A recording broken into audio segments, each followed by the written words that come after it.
adik-adik, selamat pagi semuanya. Ya, kembali lagi berjumpa bersama saya, guru kalian, pada kesempatan ini walaupun kita hanya lewat media yang ada. Pada kesempatan ini saya mengajak kita semua untuk bisa mempelajari materi tentang perempuan dan laki-laki sebagai citra Allah. Tetapi sebelum kita memulai pembelajaran kita pada kesempatan ini, paling pertama sebelum kita memulai segala macam aktivitas yang akan kita lakukan, mari kita diam, hening sejenak, kita berdoa. Doa mulai.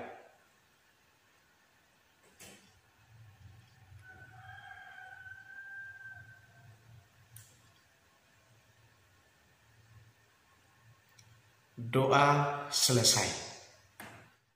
Ya, adik-adik sekalian, tujuan pembelajaran yang mau kita capai pada materi kita kali ini yaitu pertama itu kalian bisa menjelaskan tentang tanggung jawab terhadap keunikan diri kita sebagai laki-laki dan perempuan. Ya, sebagai laki-laki dan perempuan. Dan yang kedua, kita semua diharapkan bahwa laki-laki dan perempuan itu kita bisa menjelaskan bahwa laki-laki dan perempuan itu berbeda secara kodrat untuk bisa saling melengkapi satu sama lain. Dan yang ketiga, pada akhir pelajaran nanti kita semua bisa membedakan sifat sebagai perempuan dan laki-laki yang harus dikembangkan sebagai citra Allah atau makhluk ciptaan Tuhan. Adik-adik sekalian, pada hakikatnya itu manusia itu adalah makhluk ciptaan Tuhan. Manusia itu sebagai citra Allah. Manusia itu bukan hanya menempatkan kedudukan istimewanya itu di hadapan Allah sebagai penciptanya, tetapi sekaligus menegaskan kesepadanan atau kesetaraan antara manusia, baik itu laki-laki maupun perempuan di hadapan Allah. Kita ini manusia ini adalah ciptaan Tuhan. Kita manusia ini sama di mata Tuhan. Tidak ada yang berbeda, baik itu laki-laki maupun perempuan. Tidak ada yang memiliki perbedaan. Karena itu pada kitab Kejadian itu bab 2 ayat 18 di sana menyebutkan bahwa atau Tuhan berfirman bahwa tidak baik kalau manusia itu hidup hanya seorang diri saja. Aku akan menjadikan penolong baginya yang sepadan dengan dia. Penolong bagi laki-laki itu adalah perempuan. Dan penolong bagi perempuan itu adalah laki-laki. Jadi antara laki-laki dan perempuan itu saling membutuhkan atau saling melengkapi. Jadi tidak ada yang membedakan laki-laki dan perempuan. Oh, engkau perempuan, engkau jalan sendiri. Engkau laki-laki, engkau jalan sendiri. Tidak seperti itu.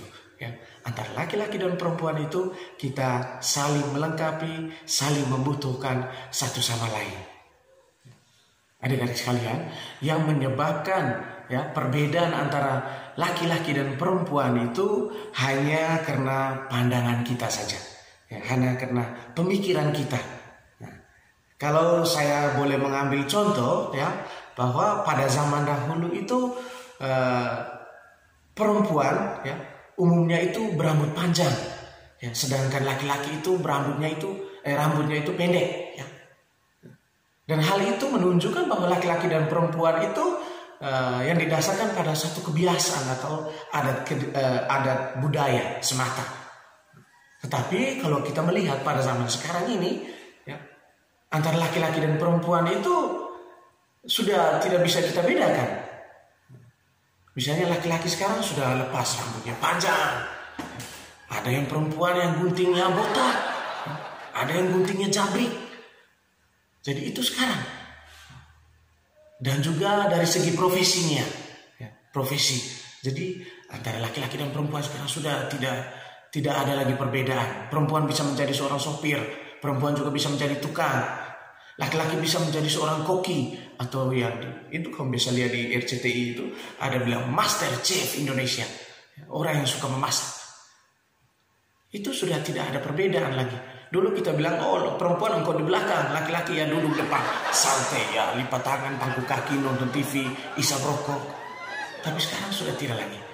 Istilahnya sekarang bilang gender, ya, atau kesetaraan antara laki-laki dan kaum perempuan. Ya. Adik-adik sekalian, ya, walaupun antara laki-laki dan perempuan itu sama derajatnya, ya, sama diciptakan oleh Tuhan, ya, kita semua sama di mata Allah. Tetapi perlu kita ketahui bahwa antara perempuan dan laki-laki itu ada perbedaannya, ya, perbedaan antara laki-laki dan perempuan. Ya, walaupun secara jasmani tadi mungkin kita lihat, oh dari segi fisiknya antara laki-laki dan perempuan itu semacam ada kemiripan, ya, ada kesamaan. Kita tidak bisa membedakan, oh ini laki-laki atau perempuan ini, atau oh ini perempuan atau laki-laki ini. Kita tidak bisa tahu. Ya. Tapi yang kita bisa tahu itu hanya dari segi kodratinya saja. Ya. Kodrat itu artinya bahwa itu merupakan pemberian Tuhan yang tidak bisa tergantikan oleh orang lain. Dia ada itu sejak manusia itu baru dibentuk di dalam rahim seorang ibu. Dan sekarang coba kalian sebutkan, kira-kira apa itu yang tidak bisa dimiliki oleh baik itu laki-laki maupun oleh perempuan. Ya. Nanti kali berikut Pak Guru akan tanya itu perbedaan mendasar yang tidak bisa dimiliki baik itu laki-laki maupun perempuan. Coba kalian sebutkan itu. Nanti sesudah itu, nanti ketika kita bertemu lagi, nanti atau Pak Guru melakukan kunjungan rumah, ya, baru Pak Guru cek itu satu-satu, ya. Nah, nanti kalau kamu tidak bisa, tanyakan itu kepada ibu atau bapak atau kakak atau adikmu. Adik jangan ya, karena adik masih belum tahu itu. Coba tanyakan kepada bapak, mama, atau kamu punya om tante, ya, kakak-kakak yang sudah pernah mengalami ataukah sudah pernah mempelajarinya. Ya adik-adik? Oke. Sekarang kita masuk dalam pendalaman kitab suci, ya adik-adik semuanya. Ya, sekarang coba ambil kitab sucinya, ya, dan kita buka pada kitab Kejadian bab 1 ayat 26 sampai 28. Ya. Adik-adik silakan buka itu, baca, dan sesudah itu renungkan itu baik-baik. Ya. Sesudah dibaca direnungkan secara baik, ya, supaya kita bisa mengetahui isi dari firman Tuhan itu apa. Tuhan berkata apa tentang kita sebagai manusia yang Ia ciptakan. Ya adik-adik sekalian, ya, setelah kalian mendengarkan penjelasan, ya, yang diuraikan oleh Pak Guru tadi, sudah panjang lebar tadi, ya. Nah, terus kalian merenungkan kitab suci itu dengan baik, ya. Pak Guru ada beberapa pertanyaan, ya, yang harus kalian kerjakan bersama orang tua, bersama kakak atau om yang ada di rumahmu. Ya. Pertanyaannya itu enggak terlalu sulit loh. Yang pertama itu, ya, coba sebutkan ciri-ciri fisik dari laki-laki dan perempuan. Yang kedua, jelaskan bagaimana Tuhan menciptakan manusia. Yang ketiga, apa tugas manusia yang diberikan oleh Allah? Tugas kita sebagai manusia itu apa kira-kira? Yang keempat, tuliskan sikap-sikap yang harus dimiliki baik itu laki-laki maupun perempuan, ya, dalam hidup, dalam konteks hidup kita sehari-hari. Yang keempat, ini orang tua ini harus kerjasama, ya adik-adik, ya. Harus bertanya, tadi Pak Guru bilang harus bertanya tuh, ya. Coba bertanyalah kepada orang tua Anda, ya, mengenai suka dan duka mereka sebagai seorang ayah atau ibu, ya, selama berada di rumah. Suka dan duka itu apa kira-kira, tanya bapak mama. Bapak mama, suka dan duka hidup sebagai bapak mama itu apa kira-kira selama ini yang bapak mama rasakan? Ya, supaya kita sebagai anak juga kita harus tahu. Sehingga kedepannya kita bisa berubah. Oh, ternyata saya ini selama ini seperti ini. Saya penyembah mama, aduh saya kasihan dengan sebab mama ya. Selama ini sudah usaha, mama sudah melahirkan saya, ya, membiayai saya, memenuhi kebutuhan saya.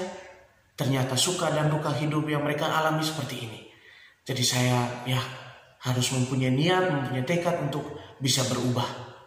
Berubah ke arah yang baik, ya, bukan berubah ke arah yang buruk atau jelek. Jangan. Kita sebagai seorang yang beriman Katolik, yang mengikuti ajaran Yesus Kristus, kita harus merubah diri kita, merubah sikap hidup kita ke arah yang lebih baik. Yesus itu adalah contohnya. Dan yang terakhir, susunlah sebuah doa syukur ya, kepada Tuhan Allah sebagai pencipta kita. Kita buat doa syukur. Doa syukur itu doa asal-asalan saja, itu juga dinilai. Ya. Ada pembukaannya, ada isinya, dan juga bisa ada penutup.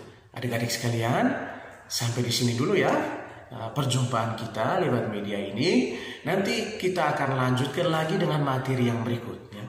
Pak Guru harapkan bahwa kamu bisa menonton ini dari awal sampai akhir dengan baik, dan sesudah itu bisa mengerjakan apa yang sudah Pak Guru sebutkan, yang sudah Pak Guru jelaskan dalam keseluruhan penjelasan tadi.